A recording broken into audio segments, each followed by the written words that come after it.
Oh, hidely ho, neighbors. Haven't done one of these in a while, and my plans got thrown a little bit.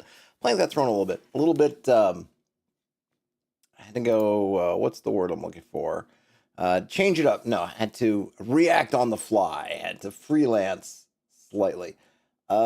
Basically, I'm gonna have to. Hey, Ian, go out into the world earlier and than I was planning to today. So I thought I would instead of not stream, but just hit earlier. And I was thinking about what to do, but I haven't done one of these kind of community hangout chats.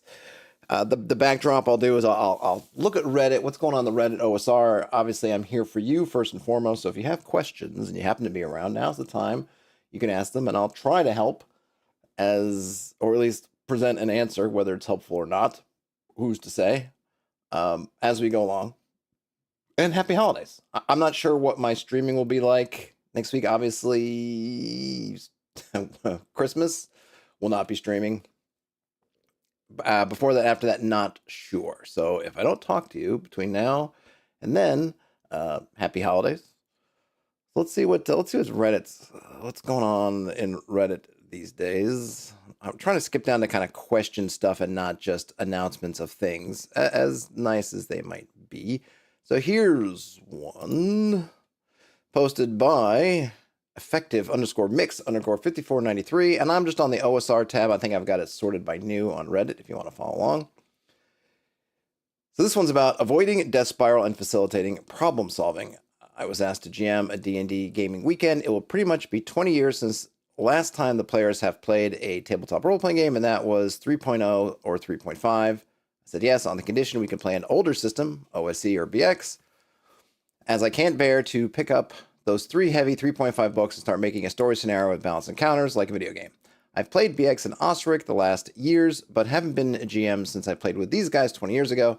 Plan to make a mini forest / Dolmenwood-like setting. Fits since we'll be playing in a cabin in the forest. Sounds cool. And a sandbox with Winter's Daughter, Hole in the Oak, and I think he means incandescent grottos.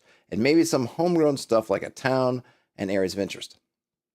I pitched it as D&D, just more difficulty or deadly, and focused on creative problem solving. I'm not sure why problem solving keeps going as one word, but it is what it is.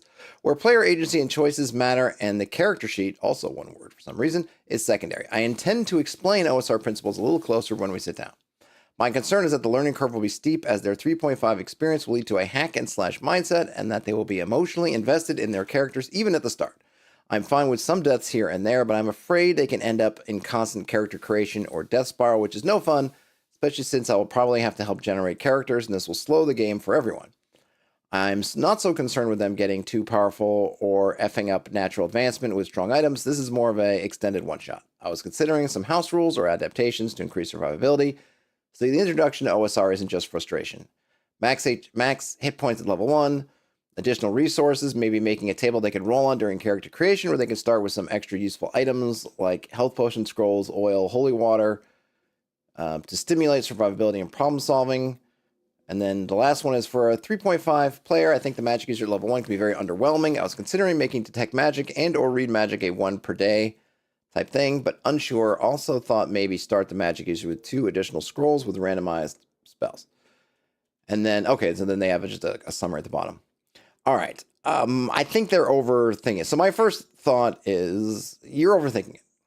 If you were asking me, which they are not, effective_mix_5493, I think you're overthinking things a bunch. There's nothing wrong with giving folks max HP at level 1. I've done that. It's fine. I think that part of, you're a little bit more survivable. You got a little bit more going on. I have no problem with that. I think, that's all well and good. That's fine. I don't think you need additional resources. I don't think you need to. So I guess what I would say is you have a weekend. I don't know how much gaming is going to be done in the weekend. I mean, you're in this beautiful cabin in the woods. I don't know if you're going to be spending, all day. How many all day gaming or some gaming over 2 days, or how is this going to work? You maybe want to go outside and do stuff and eat meals, and I don't know. Any case, I think you're overthinking it. I feel like there's a lot of overthinking here. I think that, man, that's a lot. Like this setup here, what they're talking about, essentially, it feels like it could be a whole campaign. I mean, they're doing a forest, kind of Dolmenwood-like setting, and they're seeding in Winter's Daughter, Hole in the Oak, Incandescent Grottos, and maybe some other stuff. It's like, my goodness, that for a whole weekend, you don't need that much. That's way too much. And I understand you probably want to give them some choices, but just, for one shot, I mean, that's the thing. When you're playing a one shot, you don't have to worry about that. If you're playing campaign, yeah, choices, and it's good, and figure out what the players are. This is just, you guys are playing on a weekend. Just play, have people, just tell people to have fun, pick something that you like, and then just roll with that and focus your attention on that kind of thing instead of thinking like, oh, I got to have all this stuff, because you're going to get into analysis paralysis thing with Winter's Daughter, Hole in the Oak, Incandescent Grottos. What are they going to choose? What are they going to do? It just makes more questions that aren't really particularly fun for a one shot, because it doesn't matter. Just pick one and go. Or I just have them pick. Say, hey, these are the three things. Give them a little elevator pitch and say which one do you guys want to play, and then play that. Elder Goblin Games says that they like to tie the party into a larger crew or faction so that it feels natural that the group sends reinforcements when characters die, level up the crew along with the characters. Sure, I think that's a fine thing. I think, remember to keep in mind, this is basically a one-shot, like a weekend, like a con game over a weekend, so to speak, or a one or two shot, right? You're playing for a weekend and then you're going back out. So there's I would say that the amount of work I want to put into doing these things, you want to measure, right? You want to keep in check, well, what am I doing for how much we're playing? So yes, you could have, in fact, having them being part of a larger crew in terms of onboarding people quickly, you are part of the King's Guard, and the King's Guard goes like, yeah, that works. That's good. Because yes, it does give them an easy way to generate new characters and go. In a one shot, it might be easier actually just to have like, you find a guy wandering around and he's your new buddy, right? Because you probably, depending on what's going on, you may not be exiting back out to go to the town to go see whatever. So over a longer term than those, when you're playing more sessions and you're going back and forth to town and all of that, then those things become much more useful. But if you're deep down in a dungeon and 3 people died, maybe they're going to exit all the way back out of the dungeon, but it might be easier just to press on and then you find somebody else in the dungeon. But yeah, that's certainly a good technique. Ian says this is basically a weekend one-shot. Yes, that seems to be it. Just pick a dungeon, do the max HP, and maybe give them a handful of minor magic items or scrolls just for funsies. Definitely overthinking it. And Ian says, oh yeah, and just make lots of pre-gens. Yeah, pre-gens are good. Oh yeah, and Elder was saying, yeah, just speaking to the worry about the death spiral. Yeah, I think the death spiral thing is really that you end up, it's your characters keep dying, so you keep making new characters and they keep dying, right? I think making them a little bit higher level. All right, I'm just opening up my window here a little bit. It can also help. So you can get the max HP. You can get the max HP for all their levels if you want to. You want to make them a little bit more buffed out. Start them at level 3. Start them at level 2. So that, level 2 is a nice one to start at for this, because your clerics then get a heal spell, which is handy. Because remember, a level 1 cleric has no spells by the book anyway, presuming they're playing OSE or BX. So level 2 is kind of nice, because then they get their 1 heal, and it's not a lot because it's 1 per day basically, but at least it's 1 that they have. And, they get a little bit better at turning, right? Your magic user gets another spell or 2, maybe. So that's kind of another option to think about is that. So you could do that. You can, the magic items and things, I think if you want to make it fun, you could do that. I mean, it really depends on what you're trying to do. Sure, give folks a +1, give the fighter a +1 sword, give the magic user a wand of such and such, give the cleric something. Like, have some fun. I don't think you need to do all that stuff that they're talking about down there. But again, it's supposed to be fun. It's supposed to be, it's a one shot. So yeah, pick one. Don't pick 5 and seed them and all this stuff. You're going to end up spending a bunch of your time figuring out what you want to do, which is what you don't want to do. You really just want to get into it. And then as Ian says, have lots of pre-gens. It's not, if you're playing BX or OC, it's really easy to roll up characters. So I don't know if that would be a big barrier, but the other thing you can do is just don't have them, you can, I think it's not overstated, it's not the right word. You don't have to make everything to the death, especially if their antagonists are sapient type creatures. They're fighting goblins or elves or whatever. Have them be taken prisoner. And then forced to do something goofy, or have them ransomed back to the town. There's a good way to get them back to town. If you really need to have something where they need to get back to town to resupply or get more people or do something, then you know what? have the goblins or whoever's there, right? Capture them, ransom them back to the town. Now the town's kind of annoyed with you because they had to spend money that they really didn't have to get you back from the goblins. Players are they're going to want revenge. I mean, I don't know anybody who wouldn't want revenge as a player after having something like that happen. And then, boop, they're back in town. So you can just kind of do that. I also would think that, this is one of the things I think my point of view has been more recently, I guess, that, this thing about, well, I'm going to talk them through all the OSR. What does he say here? I'm going to give them basically the primer. I don't think you need to really do that. I mean, maybe you if depending on how much they remember their 3 or 3.5, maybe you need to reset. I just think, just tell people what it is. Hey, the game can be pretty deadly if you do goofy things. You probably want to be careful. Make sure you can run away and just have fun. I don't need to hand them, as much as I appreciate it, Matt Finch's primer or one of these other documents. I don't need to read the first 2 chapters of Muster. I don't think you need to go that far. I've had fine experiences with 5e players, just giving them the quick talk of, hey, look, this is deadly, right? I think what I ended up doing is saying, how many hit points do you get? Like, what are you rolling for hit points? Because especially for me, since I do D6 for hit points, right? So, hey, how many hit points do you have? Oh, I'm rolling 1d6 for hit points. All right. How much damage does your sword do? 1d6. So therefore, how many sword hits can you take on average before you're going to die? 1. All right.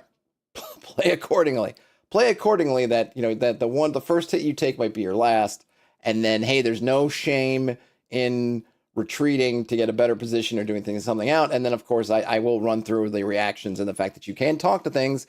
Hey, you're going to get some languages, and those languages are there not just for giggles, but so that you can actually negotiate with things. So, use that. And I think that tends to do it. I don't need to go on a whole, combat as war, it's fine. It's fine. It's been so long since their 3.0 days that I'm not sure that they're whatever habits they probably had in 3.5, they're old. So whether they even remember it all, that's what I would do. So that would be my thing. But max HP at level 1 is absolutely fine. There is some fun quirks when you get the wizard, somebody with 1 hit point, and see how long they can make it. And sometimes they actually do just fine and survive. That's kind of fun. But it's also fine to say, like, hey, you know what? Oh, yeah, we're going to take 6. Take 6. Hey, Brian. Ian says, I think if someone dies, just being able to pick up a cool new character right off the stack would be a big boon to keeping everyone going and having fun. Yeah, I mean, you could. I'm surprised they haven't done more. Maybe I should do this. There's a fun game. I'm trying to remember the board game. Small World? Something World. And essentially, it's this fun game where it's like the rise and fall of these empires or waves of invasions, I guess. You have an area, you kind of go in there, and then at some point, you have a certain amount of people you can push out and then onto the board. And then things happen, and you just don't have any more people. So then what you do is you go into decline, and then you pick a new people. And each time you pick a new people, there's a whole set of them. Okay, it is Small World. And each one has like a species and kind of a quirk. So you get like, tiger people, pirates, gnome barbarians, whatever it is. And those things, there's a bunch of these, and they have a ton of expansions things. So who knows how many there are if you have all the expansions.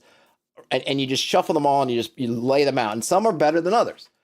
But as you're going, there would be, I think, 5 to choose from at any given time, and so you can kind of pick. But you're always having these new combos, and I'm surprised no one's kind of done that with like an OSR D&D type thing. It's just say, all right, hey, we're just gonna flick over a couple of these, pick it, and you're gonna get some. Oh, you're a dwarf whatever.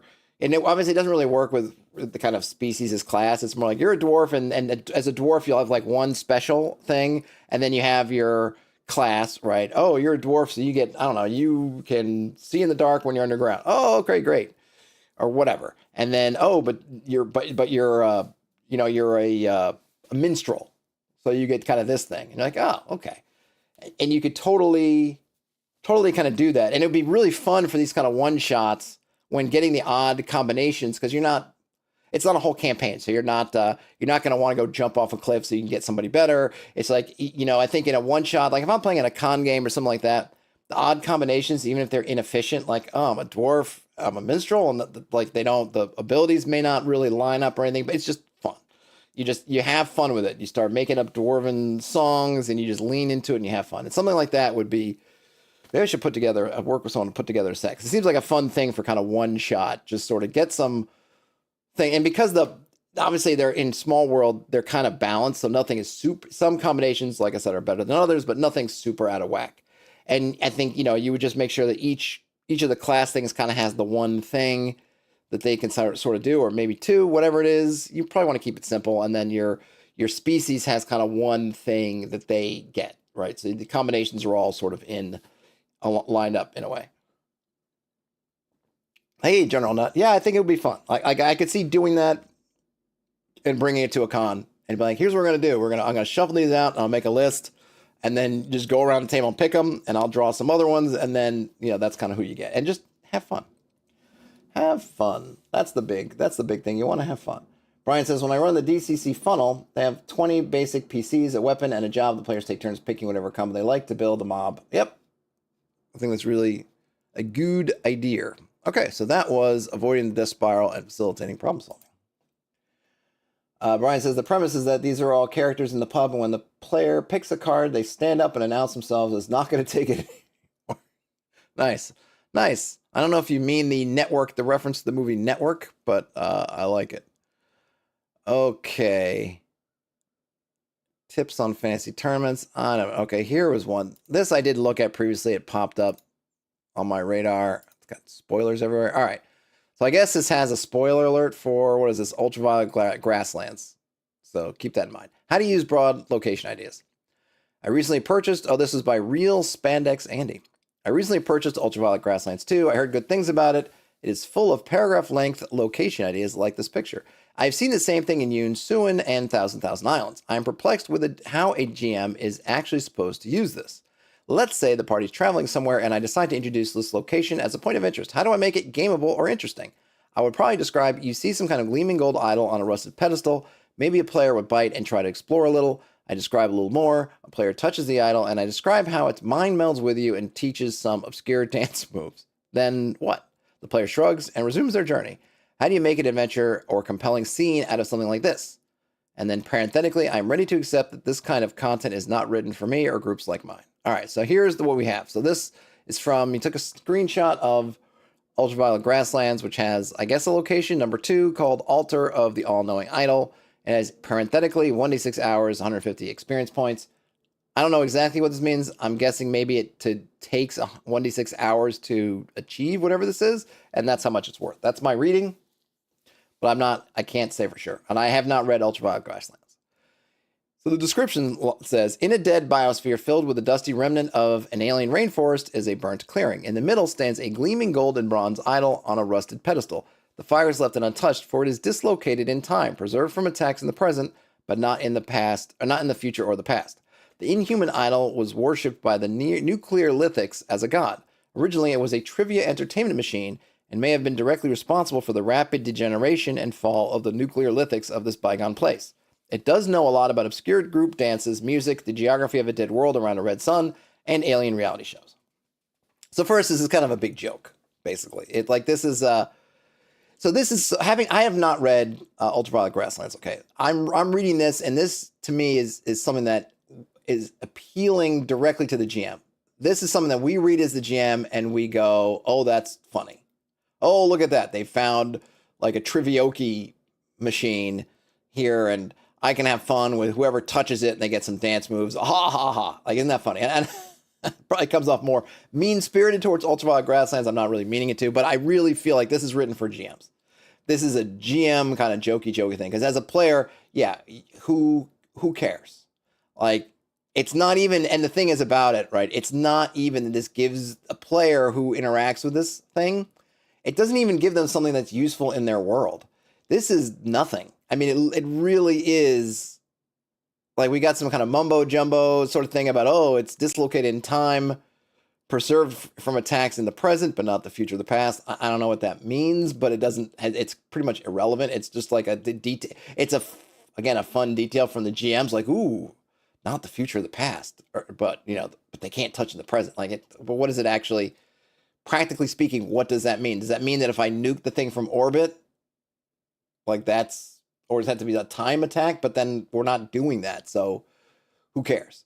And the stuff about the Neolithic, nuclear lithics, I don't think is going to matter much. The trivia entertainment, first, all this, and it gives you knowledge in geography, but it's all basically, I mean, even in what it gives you, it's basically worthless.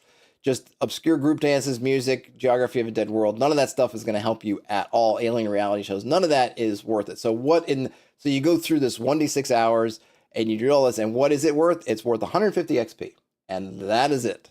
So as the player, what are you supposed to do with it? Okay, funny, maybe you're into, if you're into this sense of humor and stuff, you go, ah, ha, ha, and maybe you can role play it. And every once in a while, as I pull out one of my alien dance moves, or I tell them about Alien Survivor when so-and-so did that, but that's it. It's 150 experience points with some kind of wrapped in some sort of cheeky kind of gaga humor. That's it.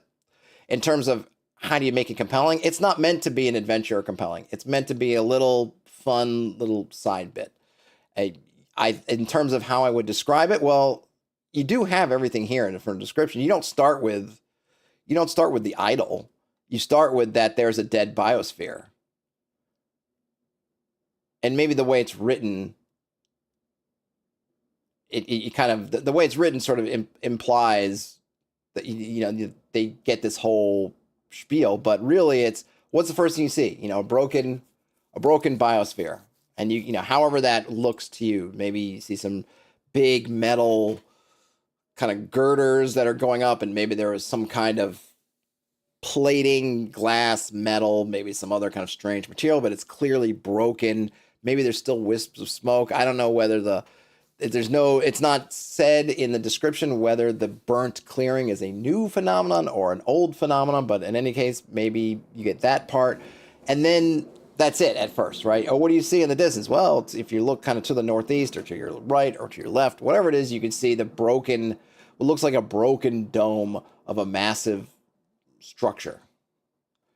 And then do they investigate further? Sure, if they do, when they get closer, or maybe they get to the look inside, whatever, if there's a doorway or however you can look inside, then you can start giving the alien rainforest elements. And, maybe you want to split this time up, so you'd roll a die and say, okay, it's 1d6 hours. And you might say, if they say like, well, how far away is it if we want to check it out? Maybe you divide this in a couple of things. So if you roll, let's say you rolled 4. So you might say, okay, well, it's 1 hour away by walking. And then it'll take them, 2 hours to wandering around to find the burnt clearing. And then, something like that. You could probably break down the hours. That's probably what I would do. So thinking that the 4 hours is essentially the whole exploration, you can kind of break it down. Or maybe you go 2 hours and then 2 hours exploring, however you figure it out. So it's a couple hours, maybe an hour, a couple hours away. And then if they bite, then you go to the next part, which is talking about the alien rainforest. And then if they decide to explore the alien rainforest inside, then you get to the burnt clearing, and there's nothing listed in here about creatures.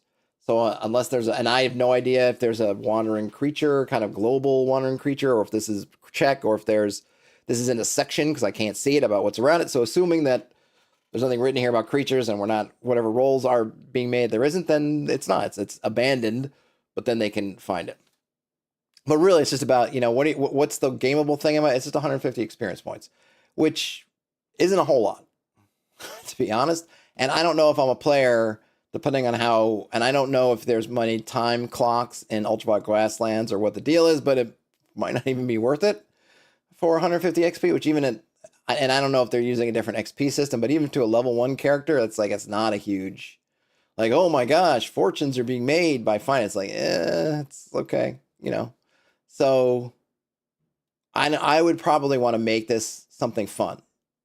It's already fun. I might want to make it something that actually gives you something in terms of the game. It may be something that's not a lot. It's only 150 experience points. It's not something super valuable, but maybe you gain some obscure things, but something obscure at least that relates to the stuff you're going to be doing. Stuff about the grasslands, stuff about, I don't know, some culture that's relevant. But in this case, it's basically, you might as well be going, you know, it's like, it's the Maltese Falcon. It's a dingus. It's just, you go there, you touch the dingus, and it's like, okay, you found the dingus, you get 150 experience points. They could have made it just a gold thingy that does it. It's just, you know, that's it. That's what it is. So I don't think, as Brian Smith said, I don't think they misunderstand it. I think you're looking for something more than it seems like it's giving you in this particular entry. I have no idea if a lot of the entries are like this or if they're like other things, but that's my read. And this is just some Diet Coke for the working man. Went into Manhattan last night and I brought home a single bottle of Diet Coke. Okay, so Brian says, Raid says, that I can see non-5e settings, especially indie stuff, being too obtuse and difficult to wrap your head around, being an exercise in you and your group's creativity. Yeah, I mean, I think that's what some people say, Dan. There's definitely an aspect here where I think sometimes these, and again, I'm not trying to poke. I've only read this one entry. I don't know anything about it, but just looking at this entry, I think this entry is written for GMs. I think it is not particularly gameable. I don't think it is particularly, I think it definitely has some creativity, but it's kind of wasted because it's creativity that's just a dead end. The stuff about, like, it's like there's this kind of gaga joke of like, what if you found a karaoke machine that somehow was a karaoke machine in the future that had its own whatever, it's still working, and it's got a little screen and everything, and so you get there and you interact with it, and it's got some goofy song that you can learn, right? But it's not going to help you in any way. Is nothing there, but just kind of like, that's the joke. Like, that's it. The joke is these aliens, and maybe there's a little bit here, though I don't even know how you can tell about the idol being worshipped as a god. Is there any way to discover this? There's no details. All we know is in a burnt clearing, it's on a pedestal, and the fire's left it untouched. But this dislocated in time thing, there's no way to know, and it doesn't have any relevance, that it was worshipped by some peoples. I don't know who the nuclear lithics are, that there's no evidence of it. We can build that in. Like, I can read it and now put stuff like, oh, there's a pedestal and oh, there's offerings. Like, I can work it up, but it's not here either. And then what does it do? Essentially nothing. It's a bit of ha-ha, and that's it. So it definitely has some creativity here, and clearly there's some nice writing stuff here, but it's a dead end that's kind of just there, I feel like, for GMs to laugh. So me, I look at it, it's kind of like, it's a wasted opportunity, because, this is a really cool thing, right? They alter the all-knowing idol, get it? All-knowing idol, but all it knows is goof stuff. It's like the, what was the Wisdom Cube? If you ever watch Aqua Teen Hunger Force, there's a character called the Wisdom Cube or whatever, and supposed to know all the wisdom of the universe, but in reality, it was just obnoxious.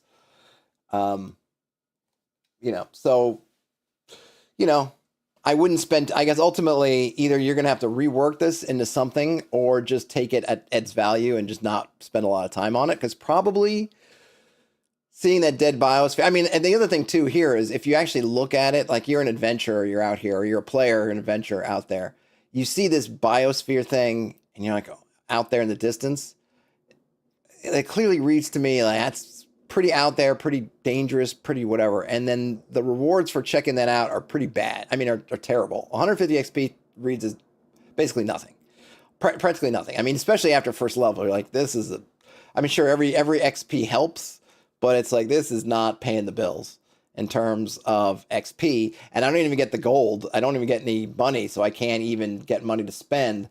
And then, like, I've maybe gone through something that at least seems dangerous. It feels to me like I'm taking a big risk, and the payoff is nothing. So you almost hope that they see the dead biosphere and then move on. But I guess ultimately, as a GM, don't spend time on this. This is not one to be thought out. But just in terms of when you see descriptions like this in general, you got to read it, and then you got to lump it out. Okay, what can they see from afar? They can see the dead biosphere. Then what happens when they get closer? They're able to investigate the alien rainforest. And then there's the burnt, inside there's a burnt clearing. And, in the burnt clearing is this. It's so, really, it's only these first two sentences, maybe the third part, that really give you the description. The rest of it is sort of backstory, which is kind of unnecessary almost. And then what happens when you touch it, which, again, is unfortunately unnecessary. But, generally speaking, if I was just going to say, how can I turn this into some general advice? You're going to have to read hex descriptions or location descriptions and kind of suss out, break out, what can they see from a distance? What can they see from when they're close up? What do they get from investigating it? Maybe those three stages. From a distance, it's this. Up close, it's this. Investigating it, you get this. Okay. Tips on fantasy tournaments. I don't really think I have any. Anyone got anything in the chat? I'm happy to switch over to what you guys got. I don't need to. It doesn't need to just be me reading Reddit. Brian says it's kind of the tabletop equivalent of a fart joke. Yeah, kind of.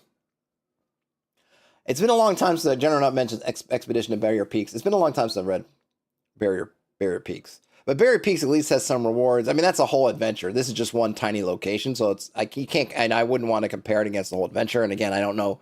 I have to imagine there's more substantive stuff in Ultraviolet Grasslands than that one location.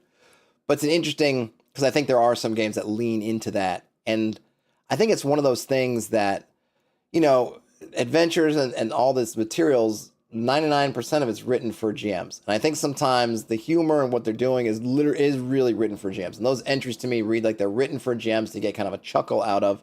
And you can kind of like, oh, it's so clever and it's so whatever. And it's like, well, maybe it's clever, maybe it's funny, but as a player, like, what are you doing with that? Because for the player, it's like, yeah, it is just basically a fart joke. Fart joke at 150 experience points. And it's almost worse the more you leaned into it. Like if you really got that description and you were leaning into the biosphere and then this alien rainforest and then you really work it up and and it's all this tension. And then that's at the end of it. It really feels worse. It almost feels easier. Like just don't spend a lot of time on it because the payoff's not worth it. If you're going to spend a lot of time on it, then please rework that payoff to be something better. Okay. Sea monster art, dungeon analysis. This one this might be interesting. Can we read this here? Okay, so this might be interesting just for fun. Brian says, I can see the value in perceived quote-unquote balance when you're filling out a table of random encounters that you'd want them to be bad or not optimal, so you'd kind of have a spread of results. I don't know yeah, sure. But I feel like, I'm not sure, right? I don't want any of them to be, I guess, I don't know if worthless is the right word. Because, yeah, sure, you encounter a slime in the dungeon. The slime, it doesn't have anything to it. It's got no loot. It's got nothing else. It is basically either a suck on your resources or it becomes an obstacle. For just looking at this, if we're looking here at this letter C and there's a slime over here, essentially it's made this other area, it's blocking a path. So it becomes an obstacle or it becomes a resource drain or whatever. So yeah, I guess, but I don't want to I guess that's where I think I guess it is kind of like the bad category. That's just bad. But yeah, I almost want to look at it differently. Like I wouldn't want to have locations that were just jokes like that. They I'm not averse to humor. I love humor. But that one's just leading you to a punchline that's just a joke. And there's nothing else to it. And I have a video in mind on doing this, but this idea of kind of your campaign is kind of heightened reality, like in a book, or some other course of some other type of fiction, or like a TV show or a movie. People don't talk in movies and books the way they do in real life. Why? Because we're very inefficient the way we talk in real life. Ums, uhs, like, So you don't tend to get that in movies or books unless it's a specific affectation. they talk in a much more deliberate way, and the more the jockeying and the way they kind of have people who verbally sort of joust with each other and dialogue, things like that. It's very specific because it's giving you a heightened sense of reality. It's close enough for the most part that you can think of it as it doesn't seem artificial or too artificial. Though some folks like David Mamet, their dialogue is wonderful, but it really hits that edge of it sounds like David Mamet dialogue as opposed to real people talking. But even that is a stylistic thing which tends to work for him. In any case, kind of heightened reality. So you don't have stuff that's just like garbage. You don't have, even though in real life you might have, oh, there's just biomes that are broken. There's nothing there. It's like, okay, but in the game, maybe we won't. I would say, maybe I don't want to have that. Maybe I want, if there's a biome there, that it actually has something. Now, it could be humor. We could have all that stuff, but I'd probably want to seed something else a little bit more worthwhile in there. Otherwise, what are we doing? What are we doing? Why, like, where are the toilets in the things? Well, who wants to go check out the toilets in the dungeon?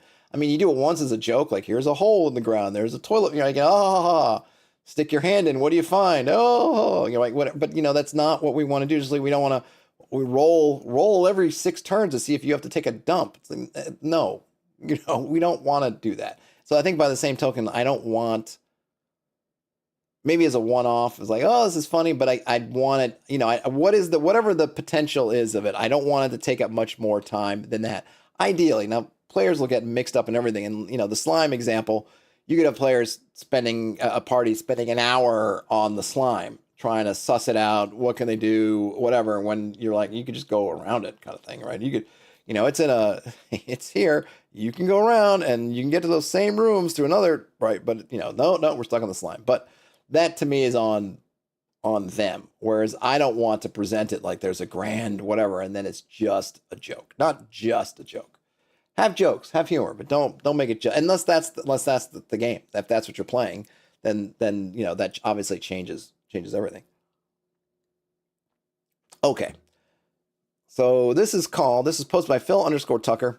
Dungeon Analysis, Hell's Antechamber, which is level 1A of Stonehell, so I guess spoilers for Stonehell. I don't think there's anything groundbreaking in this post. I'm just analyzing some classic dungeons to see if I can figure out why or how they work and derive a greater familiarity with the design principles behind them. This is a quick look at Hell's Antechamber, level 1A of Michael Curtis's Stonehell. 1A is the first area that PCs will enter and thus ostensibly designed for level 1 PCs, though honestly I think even third level PCs would be seriously challenged by the Wandering Monster table or some of the rooms or traps. This being OSR, it's plenty lethal for the unwary. All right, so he's presented us a table. Oh, I see. So Brian was, regarding the reason for including, I see, a dead end location.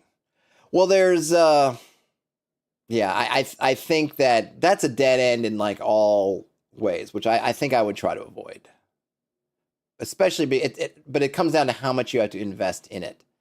Right. And I think the investment they're asking for that is too high for just a joke. If it's right off the road, you spend 5 minutes and it's like, by the road, you see where maybe the fire just happened. You see smoke rising up. You see there's whatever, and you see that and you just kind of do it. It's like, oh, yuck. That's fun. You're saying like go and spend 6 hours doing that. That's the wrong kind of. And the thing is, too, it's like those things to me, it's like, well, what lesson are you teaching? Like, what are you teaching about the world? And that to me is teaching it like, don't bother with that stuff.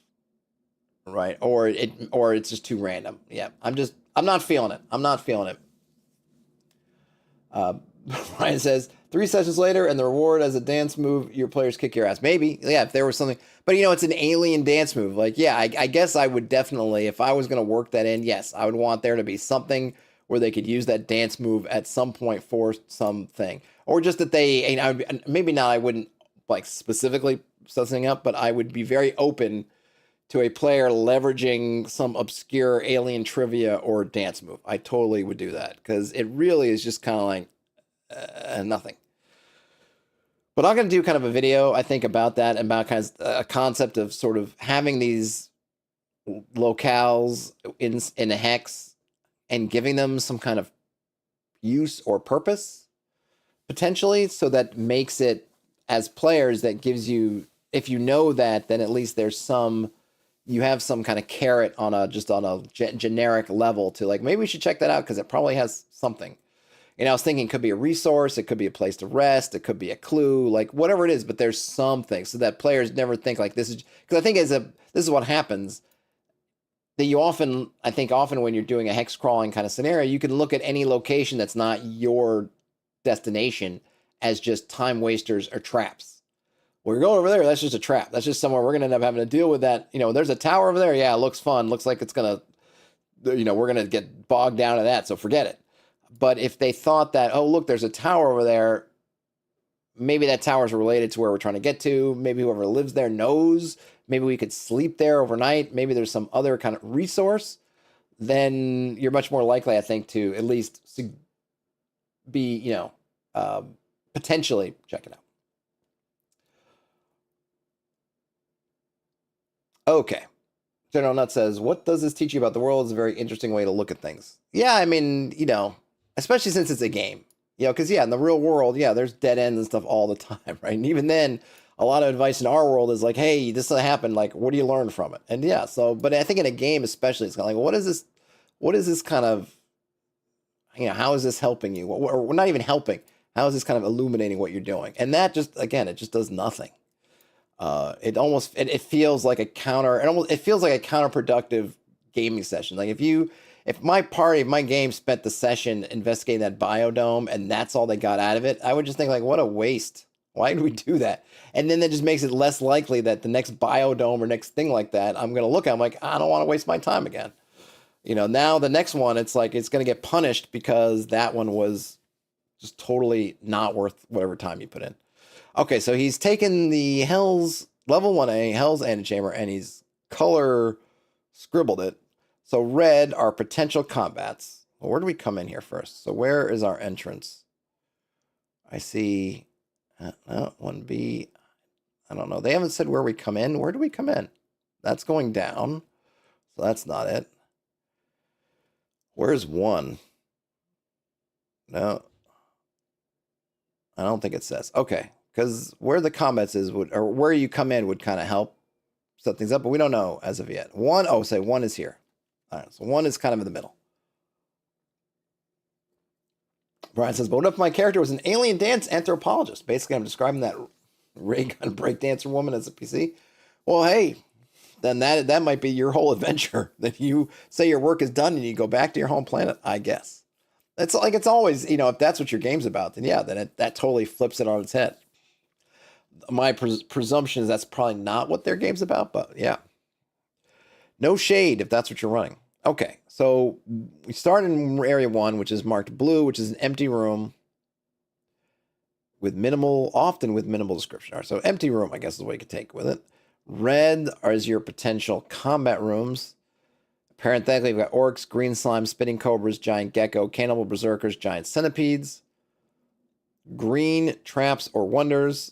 Parenthetically, ghosts, wheel of fortune, statue traps, oracle heads, etc. And then yellow, potential allies, dwarves, or kobold. I presume they mean kobold repair team. And then the author mentions, interesting to see how 1/3 of the dungeon is straight up empty, 1/3 potential combat, 1/3 wonders or traps. A very even split with a couple of more RP-oriented encounters thrown in.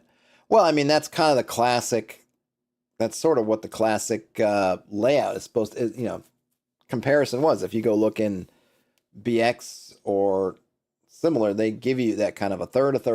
So that's completely on point for combat. I think it's also clear to see that you've got, depending on which way you go, you have a fair amount of distance of no, at least a couple of turns. If you go this way, of no combat encounters. Here, it's a little bit dicier. So yeah. And if you go this way, you get a whole bunch of, what's green again? Traps and wonders. So you get a little bit of area here. This kind of, if these are 10 feet, then probably a turn of figuring things out. I don't know what A is, if it's not a trap or anything, obviously. I'm not sure. Before you get it, you have a little bit of leeway here. So yeah, a good mix. All right, and then the second map, which I guess, okay, so it's the same level, but now he's got some red. All right, so now he's pointing out the loops. So there's a good amount of loops. quite a few, from big ones that go all around a third or half of the dungeon to tight little ones that encompass 3 or 4 rooms. Jacazing Ahoy. Jacazing is more than just loops.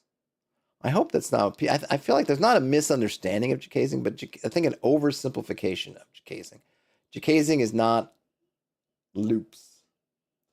JTS says empty just means no trap, no monster, no weirdness, but there could still be things to look at or clues about how the place operates. Okay, I got you. Yeah, I mean, yes, empty does not have to mean like there's literally nothing in there. I got you. Brian says the controversial empty room, similar concept here. Should it actually have something of entertainment value? I think that, I like kind of similar as I think it should, empty rooms, like JT says, it just means there's no trap, monster, or weirdness, but it can still tell you things. Even in a natural cave, what do you see? What's the cave look like? What's it got in it? Are there slime trails leading through? Because the fact you have slimes down here, is there guano or other kind of droppings? Are there bones? Like, what's going on? Like, those rooms can help inform you about where you are, what's going on, and they do it in kind of a low tension way because there's nothing here to immediately bother you. So you get to be a little bit investigative about it. Or, if you're in a castle or some other occupied space, well, what do they do with the room? Very few rooms you just leave empty, completely empty. I mean, at the worst, you fill it up with garbage or junk or waste. Otherwise, you're probably using it for something. Probably not just, it's not necessarily, especially if it's in kind of your main area, you're probably not just leaving it totally empty. So yeah, make it, give it an identity. It doesn't have to have a trap or a monster or something, but it should probably have some kind of identity. And if it doesn't, then that should maybe be the thing itself. All right, so here we have some random observations after that. Already we're getting indications of faction play. The kobolds sell the corpses in number 8 to the gentleman ghouls. The gentleman ghouls, that's nice. In 4D, the precious, quote-unquote, rat collar in 18 belonging to the were-rats in 3A. Kobolds present in 34 and 35 belonging to map 1D. Snorri and his dwarves in 19 might prove allies with very slow ones. The 1d20 wandering monsters table can throw anything from 44 kobolds to the giant gecko lizard at the PCs, making the classic OSR threat of lingering and making noise a serious consideration. Lots of interactivity, the Wheel of Fortune, the Oracle Head, teleporting runes, potential allies, hidden treasure, trap statues, altars, and fountains just asking to be messed with. Lessons learned. This feels classic and really fun. A third empty rooms, third wonders of traps, third potential combat seems a perfect introductory balance to keep players on edge and wary while not overwhelming them. The loops allow for retreats and ambushes, while the mixture of statues, fountains, crypts, barred passages, cisterns, and natural caverns keep things interesting. The kobolds fixing the dart trap adds some wonderful verisimilitude, dum-bum-bum, and overall the sheer variety makes this little dungeon really pop. The 2 gonzo touches really elevate this level, taking it from otherwise classic quote-unquote tunnels and traps to adding a touch of real wild wonder. I'm referring to the crazy Wheel of Fortune, chance to double your wealth, gain 500 XP, be polymorphed into a harmless animal, savors a spell, or die, among many others, and the Oracle Head that answers 3 questions with a chance of the truth or a lie or cryptic answers. I love what just these 2 additions do to the overall vibe. Also, I'm impressed by how well the one-room dungeon format works. The descriptions pop just enough to give the DM something to work with and convey the workhorse-style approach of this dungeon. Being able to glance back and forth from the map to the key is incredibly useful. No page flipping, everything right there. It promises a classic OSR experience, and it really delivers. Whew, verdict. A classic start to a mega dungeon done right. Gonzo touches, great pacing, lots of loops, chances for RP, some lethal traps, real pressure on PCs to be smart, quick, and quiet. If anything, I might have asked for a little more loot. Ooh, okay, Brian Smith says, I'm just thinking of telling the GM that quote-unquote empty room is actually code for room that doesn't immediately threaten you. Maybe a D6 details for empty rooms table would help a newbie GM. It might. I don't know what Stonehell has in it. I have Stonehell somewhere.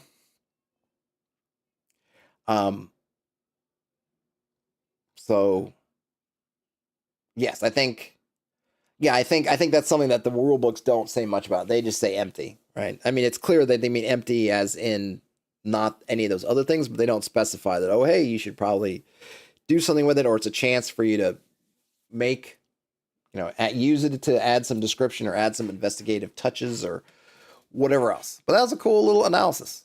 Oh, I like it. Very nice. And it's probably a good thing. It seems like they just went through pretty quickly and did this. It's not even a bad thing to do if you're reading a dungeon.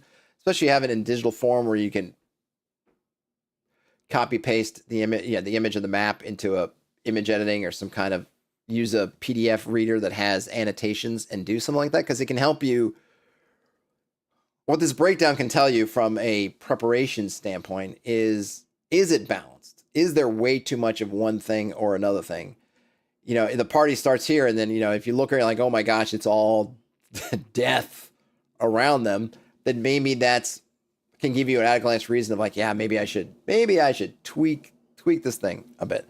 So it's kind of maybe not even a bad idea to look at that. And then the loops is also not a bad thing, because it can even help with stuff like, well, what if the monsters get a whiff of the party and, you want to see how they might get around behind them. It's like, oh yeah, they would know that you could, if they're in this area here and the monsters spot them up here, oh yeah, they would know that they could maybe split their forces and do something to kind of, you can have some fun. It gives you some, because I would imagine those loops to me look like those would be the main travel paths probably that different creatures are taking, unless they're specifically going to areas. So I'm like, oh yeah, like they would probably be using those paths.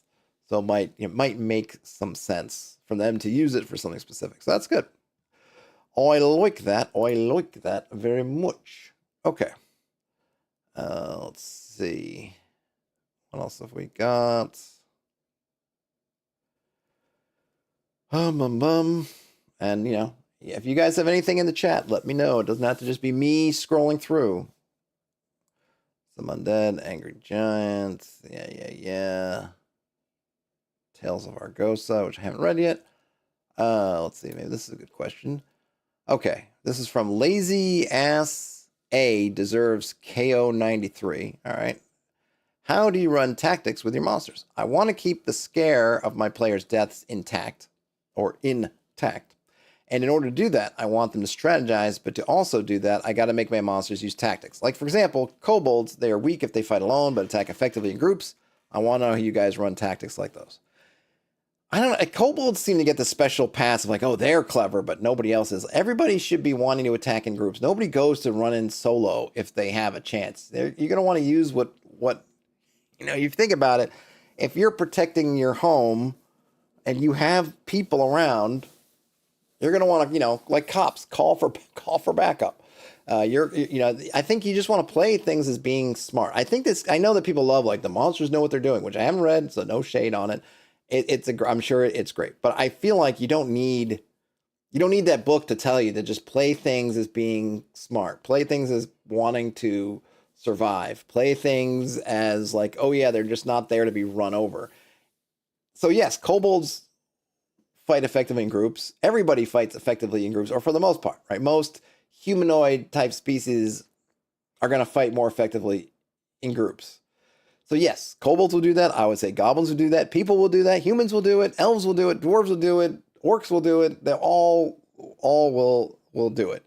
They should be trying to be as effective as they can, given whatever their mentality is. You can use reaction rolls. You can use their morale to figure out, are they acting particularly cowardly or defensive? Are they being, sometimes they can be foolhardy and overestimate their own abilities. That's totally fine. They could be overly gung-ho, and you can have them act like a little bit foolhardy in that way, pushing advantages or running in when maybe they shouldn't, because goodness knows, people do that too.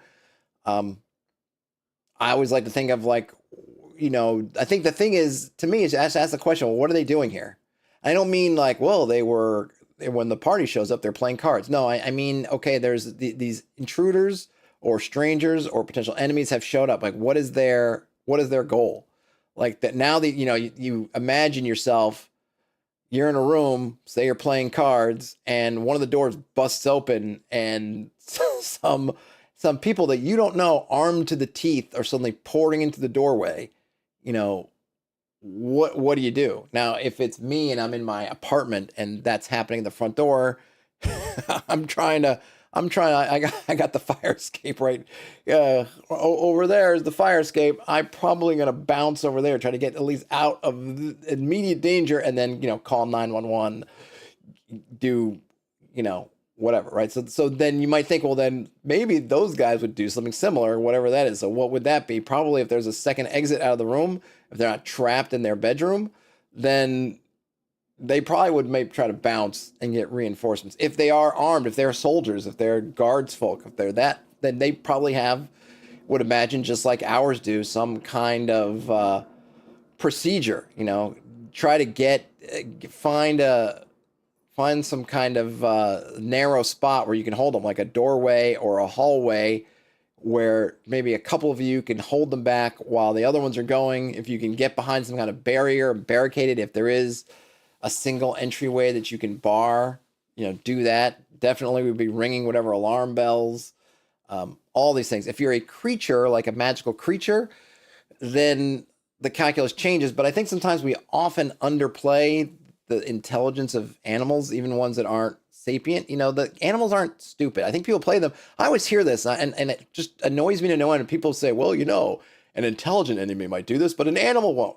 Like, animals don't make stupid moves like that. Like, have you watched nature shows where they follow predators? They're not, something's like, well, the smart creature might go for the magic user in the back, but the animal's going to attack the fighter. Like, in what world would they do that? Like, if the animal attacks the fighter, it's because they can't get around it or away from it. I mean, the animals they don't want to get hurt. That's kind of the golden rule of being a predator is you want to get what you can and take the least amount of risk possible, which means you don't go after the bull, the bull wildebeest, the head of the herd, the one that's the biggest and toughest and roughest. You're not chasing that guy down.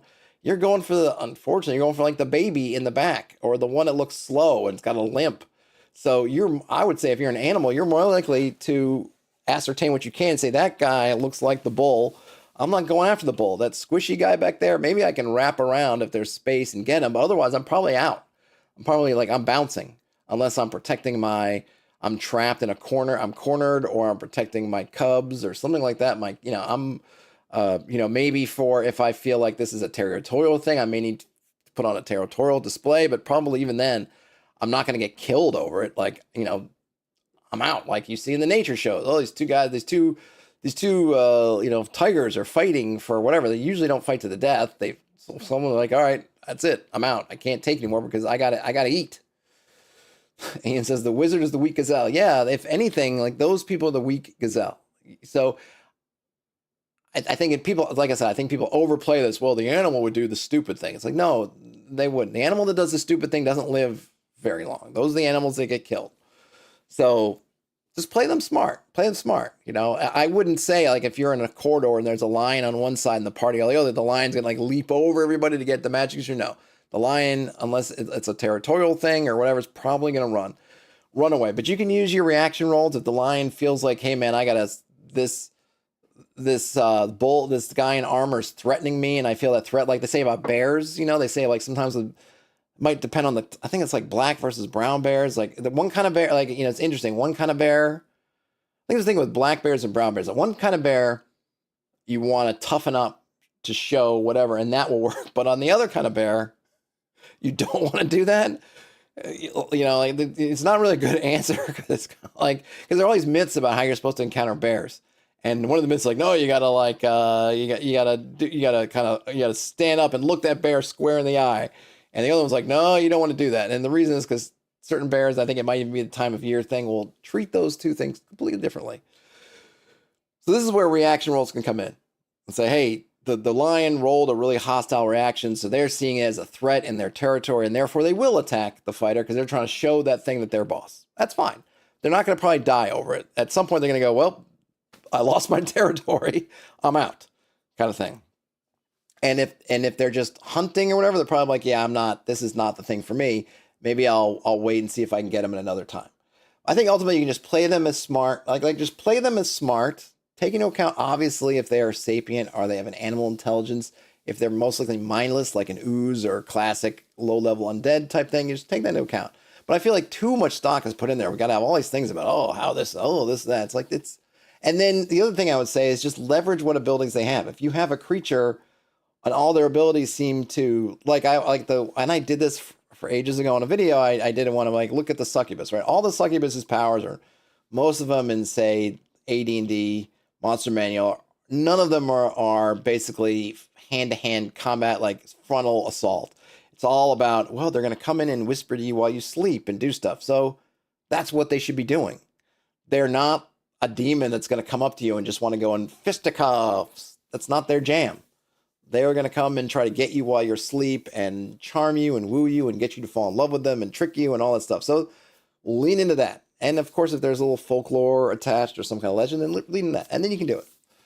I don't think it's that hard. I guess what I'm saying is it's all there for you. It's not that, I don't think it's all difficult.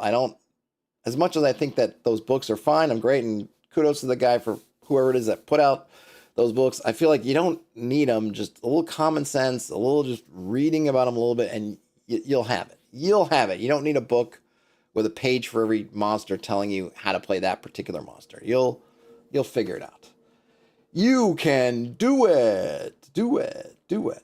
All right, folks. It's been about an hour, and I got to do some holiday-related stuff. So, like I said, I don't know what my schedule will be next week, so apologies in advance if it's quiet. I do have a video that'll set to drop on this channel next week. Don't forget, I got that secondary behind-the-scenes screens channel. If you're interested in more of the kind of impromptu, streamy stuff, like workshopping things and kind of doing that kind of informal thing, then be sure to go over there and subscribe. And I've been linking stuff in the community tab, so if you want to know where that is, and I'll put it in this show notes here too as well. So if I don't talk to you next week, have a great holiday. Happy Friday if you're watching this now. Otherwise, have a great rest of your day, night, whenever you end up watching or listening to this. Game on, everybody. Talk to you later. Bye now.